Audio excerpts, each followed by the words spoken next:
ആ അല്ല അങ്ങനെയൊന്നും അല്ല, അങ്ങനെ പറഞ്ഞ പ്രതികാരമൊന്നുമില്ല. കാരണം ഇതിനെ തുടർന്ന് സിനിമകൾ വരുമല്ലോ. അപ്പൊ പിന്നെ ഇപ്പൊ വെറുതെ തീരുമാനം വിട്ടിട്ട് കാര്യമില്ല. കാരണം സിനിമയാകുമ്പോ അത് ഓടും, ചിലത് ഓടാതെ പോവും. അപ്പൊ ഇത് ഒരു ഓൺ ഗോയിങ് പ്രോസസ് ആണല്ലോ. അപ്പൊ അതിനിടയിൽ ചില സിനിമകൾ ഓടും, ചില സിനിമകൾ, നമ്മുടെ കേസിൽ മിക്ക സിനിമകളും ഓടാതെ പോകുന്നു, ചില സിനിമകൾ ഇടക്ക് ഓടുന്നു. എന്നെ സംബന്ധിച്ചിടത്തോളം ഇത്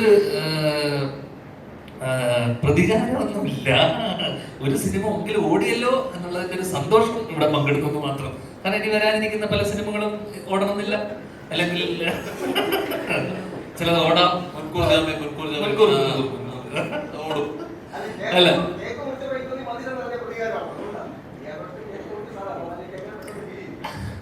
ചുമ്മാ അല്ല അങ്ങനെയല്ല, ഇതൊക്കെ വല്ലപ്പോഴും കിട്ടുന്ന അനുഭവങ്ങളാണല്ലോ. കേക്ക് മുറിക്കുക, സക്സസ് സെലിബ്രേഷൻ, സക്സസ് പ്രസ് മീറ്റുകൾ. ഇപ്പൊ അടുത്ത് പ്രിൻസിന്റെ സക്സസിന് വരാൻ പറ്റി, അതിനെ തുടർന്ന് വീണ്ടും ഒരു കുഞ്ഞു സക്സസ്. അപ്പൊ എന്തായാലും സന്തോഷം, അത്രേ ഉള്ളൂ. Thank you. ആ ബാ. ആ കണ്ടിട്ടുണ്ടോ ചേച്ചി? അറിയില്ല. അല്ല, ബേസിൽ കണ്ടിട്ടില്ല എന്ന് തോന്നുന്നു. ഇല്ല.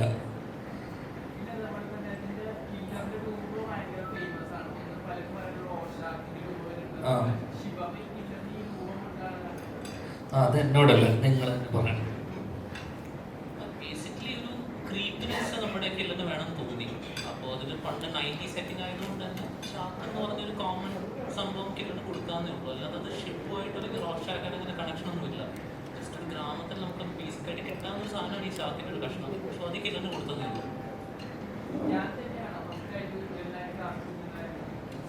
നമുക്ക് ആദ്യം ഇതിൻ്റെ സ്ക്രിപ്റ്റ് കുറച്ച് ഡിഫറെൻ്റ് ആയിരുന്നു. സോ ആദ്യം നമ്മൾ സീനിയർ ആക്ടറിനൊക്കെ ആയിരുന്നു അപ്രോച്ച് ചെയ്തിരുന്നത്. പക്ഷേ ഫൈനലി സ്ക്രിപ്റ്റ് കുറേ ചേഞ്ചസ് വരുത്തിയപ്പോൾ ഞാൻ ചേട്ടൻ ടീമേറ്റായിട്ട് തോന്നി, ഞാൻ ചേട്ടൻ അപ്രോച്ച് ചെയ്തു, പുള്ളി ഓക്കെ പറഞ്ഞു.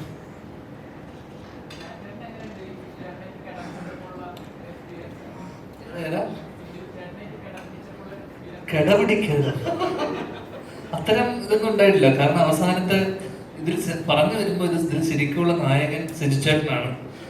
എന്താ ഈ പേര് മാത്രമേ ഉജ്ജ്വലം എന്നുള്ളൂ. കാരണം വെച്ച് കഴിഞ്ഞാൽ സാധാരണ ഈ കഥയുടെ നമ്മൾ ട്രെയിലറിലൊക്കെ കണ്ടിട്ടുണ്ടാവും നിങ്ങൾ, ഈ ഇതിലെ കില്ലർ അല്ലെങ്കിൽ പറയുന്ന ചാക്ക് ധരിച്ചിട്ടുള്ള ആളെ അടിക്കുന്നതും ഒക്കെ സിജുചേട്ടനാണ്. അടിക്കുന്നതും പിടിക്കുന്നതൊക്കെ സിജുചേട്ടനാണ്. നമുക്കത് ട്രെയിലറിൽ കണ്ടാൽ മനസ്സിലാവും. സാധാരണ നായകനാണല്ലോ ശക്തി മാത്രമേ ഉള്ളൂ, ബുദ്ധി അല്ലല്ല. ശാരീരികമായിട്ട് എനിക്ക് നേരിടാനുള്ള ഇതില്ല, കായികമായിട്ട് ഒരാളെ നേരിടാനുള്ള ഇതില്ല. അതിനു വേണ്ടിയിട്ട് സിജുചേട്ടൻ. അപ്പം സ്വാഭാവികമായിട്ടും നായകനാണ് വില്ലനെ പിടിക്കുന്നതും, അതേ നായകൻ തന്നെയാണ് വില്ലനെ അടിച്ച് ഒതുക്കി കൊണ്ടുവരുന്നത്. അങ്ങനെ പറഞ്ഞു വരുമ്പോൾ സിജുചേട്ടനാണ് ഇവിടുത്തെ നായകൻ.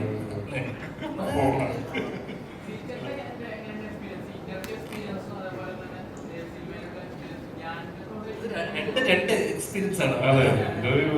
സിനിമയിൽ കഥാപാത്രമുണ്ട്. അപ്പോൾ ഞാനാണെങ്കിൽ ഇന്റർവ്യൂവിൽ ഇപ്പോൾ ഒരുപാട് പേര് പറയുന്നുണ്ട്, ഇന്റർവ്യൂവില് തമാശകൾ സിനിമയിൽ കിട്ടുന്നില്ല എന്നൊക്കെ പറയുന്നുണ്ട്. പക്ഷെ ഇന്റർവ്യൂ ഇസ് ഡിഫറെന്റ്, സിനിമയിലെ കഥാപാത്രം ഇസ് ഡിഫറെന്റ്. അപ്പോൾ അവിടെ ഇതിനിടയിൽ കുറെ പേര് ഇത് ഭയങ്കര കോമഡി പടമാണെന്ന് വിചാരിച്ചു പോയ കുറെ ആൾക്കാരുണ്ട്. അപ്പൊ അവരോട് പറയാനുള്ളതെന്ന് വെച്ചാൽ നമ്മളിത് ഇതൊരു നാട്ടുമ്പുറത്തുള്ള സീരിയൽ കില്ലിങ്ങും, കാരണം കുറച്ച് 1-2 പേരിൽ പറയുന്ന കേട്ടു ഇത് ഹ്യൂമർ ഒന്നുമില്ലല്ലോ, കോമഡി ഒന്നുമില്ല. നമ്മൾ ആ യൂണിവേഴ്സ് ബിൽഡിങ്ങിന്റെ ഭാഗമായിട്ട് ആദ്യത്തെ ഒരു 10 മിനിറ്റ് ചെറിയ ചെറിയ സിറ്റുവേഷനിലായിട്ടുള്ള തമാശകൾ ഒഴിച്ചു കഴിഞ്ഞാൽ ഇത് ഭയങ്കര സീരിയസ് ത്രില്ലർ അല്ലെങ്കിൽ സീരിയസ് ക്രൈം മിസ്റ്ററി തന്നെയാണ് ഈ പടത്തിന്റെ സ്വഭാവം. അതിൽ കുറച്ച് കാരിക്കേച്ചറൈസ് ആയിട്ടുള്ള ക്യാരക്ടേഴ്സ് വരുന്നുണ്ടെന്നേ ഉള്ളൂ. അപ്പം ഭയങ്കരമായിട്ടുള്ള കോമഡിയും ഇതൊന്നും പ്രതീക്ഷിച്ച് പോയവർക്ക് ചിലപ്പോൾ നിരാശയായിരിക്കും. കാരണം ഇതൊരു കോമഡി പടമല്ല. ഒരു പോയതിനു ശേഷം സെക്കൻഡ് ഹാഫൊക്കെ അത്യാവശ്യം ത്രില്ലർ സ്വഭാവമുള്ള അല്ലെങ്കിൽ ഇൻവെസ്റ്റിഗേറ്റീവ് സ്വഭാവമുള്ള സിനിമയാണ്. അതൊന്നും എടുത്ത് പറയണമെന്ന് തോന്നിയത്. എന്നെ വെച്ച് ചെയ്യുന്ന ആൾക്കാർക്കാണല്ലോ ചലഞ്ചിങ്. അപ്പൊ അവരോട് ചോദിക്കണം, എനിക്ക് എല്ലാ റോളും ഒരുപോലെ ഇല്ലേ? എടാ ധ്യാൻ ചേട്ടൻ വിളിച്ചിട്ട് ഇവിടെ എത്തുമ്പോ ധ്യാൻ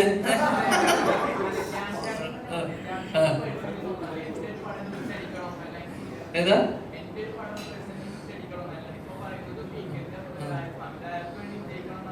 അതെ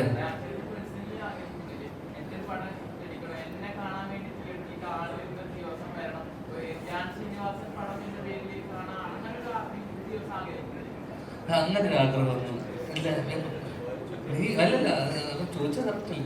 അല്ല എനിക്ക് അങ്ങനെ സത്യമായിട്ടും കാരണം ഇങ്ങനൊരു സിനിമ ഒരു കഥ വരുമ്പോൾ അവർ വളരെ പാഷനേറ്റ് ആയിട്ട് അവർ വിസ്ലിംഗ് വുഡ്സ് എന്നൊക്കെ പറഞ്ഞ് ഇൻസ്റ്റിറ്റ്യൂട്ടിൽ നിന്നൊക്കെ പാസ് ഔട്ടായി അവർ ആദ്യമായിട്ട് നമ്മുടെ അടുത്തൊരു കഥയായിട്ട് വരുന്ന സമയത്ത് നമ്മൾ കാണുന്നത് അവരുടെ ഒരു പാഷനും അല്ലെങ്കിൽ അവരെ കൂടെ നിൽക്കുക എന്നുള്ളതാണ് ആസ് ആക്ടർ. ഞാൻ പൊതുവേ ചെയ്യുന്നത് ഈ പറഞ്ഞ പോലെ ഡയറക്ടേഴ്സിൻ്റെ കൂടെ നിൽക്കുക, അവരുടെ ഒരു കൺവിക്ഷനോടെ നിൽക്കുക. അപ്പൊ അവരുടെ എന്റെ സന്തോഷത്തിനപ്പുറം ഐ എം ഹാപ്പി ഫോർ ഈ രണ്ട് ഡയറക്ടേഴ്സ് അല്ലെങ്കിൽ പുതിയ ന്യൂ ഏജ് അവർ പുതിയ ഡയറക്ടേഴ്സാണ്. അപ്പൊ നമ്മൾ കുറച്ച് വർഷമായിട്ട് ഇവിടെ സക്സസും പലപ്പോഴുള്ള സക്സസ് ആണെങ്കിൽ പോലും അതൊക്കെ നമ്മൾ കണ്ടുവരുന്നുണ്ടല്ലോ. അപ്പോൾ ആണെങ്കിൽ പേഴ്സണലിനോട് എനിക്ക് ഭയങ്കരമായിട്ട് ഈ വലിയൊരു സക്സസ് ഒന്നും ഞാൻ ആഗ്രഹിക്കുന്നില്ല, പ്രത്യേകിച്ച് അഭിനയത്തിന്റെ കാര്യത്തിൽ. ഞാൻ മേബി സംവിധാനമൊക്കെ ചെയ്യുന്ന സിനിമയൊക്കെ വരുന്ന സമയത്ത് അതിലാണ് എനിക്ക് ലവ് ആക്ഷനൊക്കെ ചെയ്ത സമയത്തൊക്കെ ആയിരുന്നു എനിക്ക് ഫസ്റ്റ് ദിവസം പടം ഇറങ്ങുന്നതിന് മുന്നേ ടെൻഷനൊക്കെ ഉണ്ടായിരുന്നത്.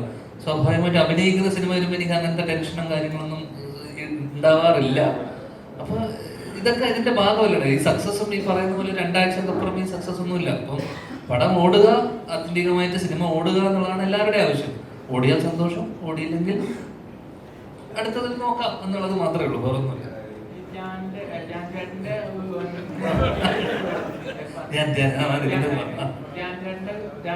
ഒരു നടനുണ്ടെന്ന് കണ്ടത് ആദ്യം വിജീതേട്ടനായിരുന്നു. പ്രൂവ് ചെയ്തത് വർഷങ്ങൾക്ക് ശേഷം കണ്ടതാണ്. തുടരെ എല്ലാ പടത്തിലും ഞാൻ അഭിനയിച്ചുകൊണ്ട് ഈ പടം മോശമാവുന്നില്ല. പക്ഷെ ഞാൻ ഇത്രയും പടങ്ങൾ ചെയ്തു. ജാൻചേട്ടന് ഒരു പേഴ്സണലി പടം പേഴ്സണലി ഒരു പടം ഒരു ആക്ടറെ പടം ആക്ടിങ് ചെയ്തിട്ട് ഒരു ആക്ടിങ്ങിനോട് പാഷൻ തോന്നാത്തതിന്റെ കാരണം എന്താ? അല്ല, എനിക്ക് പണ്ട് മുതലേ ഞാൻ ആദ്യ സിനിമ തൊട്ടേ എനിക്ക് ആ പാഷൻ ഇല്ല. അപ്പൊ പിന്നെ അത് പെട്ടെന്ന് അങ്ങനെ ഒരു പാഷൻ വരാനുള്ളൊരു സാധ്യത എനിക്ക് ആദ്യ സിനിമ തൊട്ടിട്ട് തന്നെ ഞാൻ സിനിമയിൽ അസിസ്റ്റന്റ് ഡയറക്ടറായിട്ടാണ് ഞാൻ തുടങ്ങിയതും. അപ്പൊ എനിക്ക് ഡയറക്ടർ ആവണം എന്നുള്ളത് തന്നെയായിരുന്നു ആഗ്രഹവും അതൊക്കെ.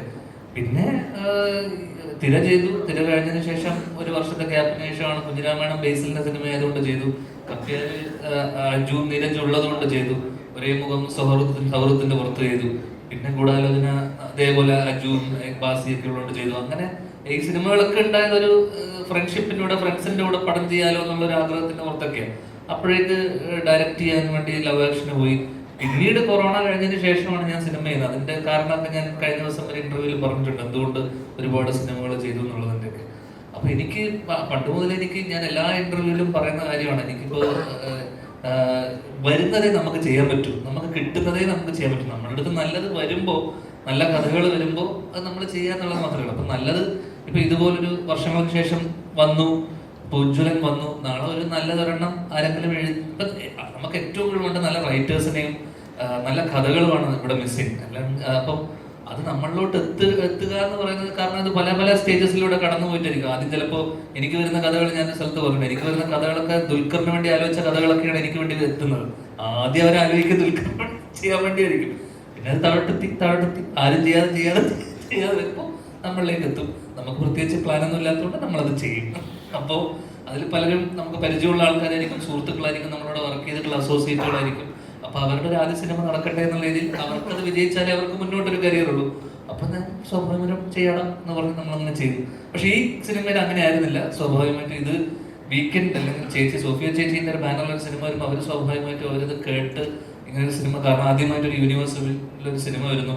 അപ്പൊ അത് കേട്ട് അവർക്ക് അത്രയും കോൺഫിഡൻസ് ഉള്ളത് കൊണ്ടാണ് ചേച്ചി ഇത് പ്രൊഡ്യൂസ് ചെയ്യാൻ തീരുമാനിച്ചത്. അപ്പൊ അതിനുശേഷം ഇന്ദ്രനീലും ഇതും രാഹുൽ എൻ്റെ അടുത്ത് പറഞ്ഞ, ചേട്ടൻ സാധാരണ അപ്രോച്ച് ചെയ്യുന്ന പോലെ അപ്രോച്ച് ചെയ്തത്, ഇതിന്റെ കഥ കേട്ടേ പറ്റൂ എന്ന് പറഞ്ഞ് എന്നെ കുത്തിയിരുത്തിച്ച് രണ്ടുപേരും കഥ കേൾപ്പിച്ചു. അപ്പോൾ അങ്ങനെ നമ്മൾ നിർബന്ധം പിടിച്ച് നമ്മുടെ അടുത്ത് വരുന്ന ആൾക്കാർ വളരെ കുറവാണ്. അല്ലെങ്കിൽ നമ്മൾ പലപ്പോഴും ലാസ്റ്റ് മിനിറ്റ് പോയിട്ട് പല സിനിമകളിലും ഏറ്റവും അവസാന നിമിഷമൊക്കെയാണ് നമ്മൾ പോയി ജോയിൻ ചെയ്യുന്നത്. പക്ഷെ ഇവര് ഞാൻ നിരന്തരമായ ഫോണിലൂടെ സിനിമ തുടങ്ങുന്നതിന് മുന്നേ ഒക്കെ ആയിട്ട് അപ്പോൾ ഇവരത്രമാത്രം എന്നെ ഇൻവോൾവ് ചെയ്യിപ്പിച്ചു. അപ്പൊ അതുകൊണ്ട് തന്നെ അതിന്റെ റിസൾട്ട് എന്നോട് ഇന്ന് കഴിഞ്ഞ ദിവസം കണ്ട ആൾക്കാരൊക്കെ എടുത്തു പറഞ്ഞൊരു കാര്യം, ഞാൻ നന്നായി അഭിനയിച്ചു എന്നോട് കുറെ പേര് എന്നോട് വിളിച്ചു പറഞ്ഞു, നന്നായി ചെയ്തു, അല്ല നല്ല രസമുണ്ട് കാണുന്ന സിനിമയിൽ. അതിന്റെ എല്ലാ ക്രെഡിറ്റും എന്റെ സംവിധായകർക്കുള്ളതാണ്. കാരണം അവരെന്നെ അത്രമാത്രം ട്രസ്റ്റ് ചെയ്തതിനപ്പുറം എന്നെ അതിന് മാത്രം ഇൻവോൾവ് ചെയ്യിപ്പിച്ചത് കൊണ്ടാണ് നമുക്കും ആ ഇൻവോൾവ്മെന്റ് അല്ലെങ്കിൽ അവരുടെ ഒരു പാഷൻ അല്ലെങ്കിൽ കമ്മിറ്റ്മെന്റിന്റെ പുറത്താണ് നമുക്കിനി കൂടുതൽ ചെയ്യണം, ഇത് നന്നാക്കണം എന്നുള്ളൊരു സാധനം. ഇത് പലപ്പോഴും നമ്മൾ പല സംവിധായകരുടെ കേസിലും കാണാത്തത് കൊണ്ട് ചില സിനിമകൾ, പിന്നെ ആത്യന്തികമായിട്ട് കഥ നന്നാവണം, സിനിമ നന്നാവണം, ഓവറോൾ നന്നാവണം. ഇത് എല്ലാ ക്രെഡിറ്റും നമ്മുടെ അഭിനയം അല്ലെങ്കിൽ നമ്മുടെ എല്ലാവരുടെയും ഇതിന് എന്താ പറയുക നന്നായിട്ടുണ്ട് എന്ന് പറയുമ്പോൾ അതിന്റെ കാരണം ക്രെഡിറ്റ് മൊത്തം നമ്മുടെ സംവിധായകർക്ക് തന്നെ. നിലവിൽ ഈ യൂണിവേഴ്സ് കംപ്ലീറ്റ് ആവണമെങ്കിൽ എത്ര ഫിലിം ചെയ്യാനുണ്ട് നിലവിൽ പ്ലാൻ?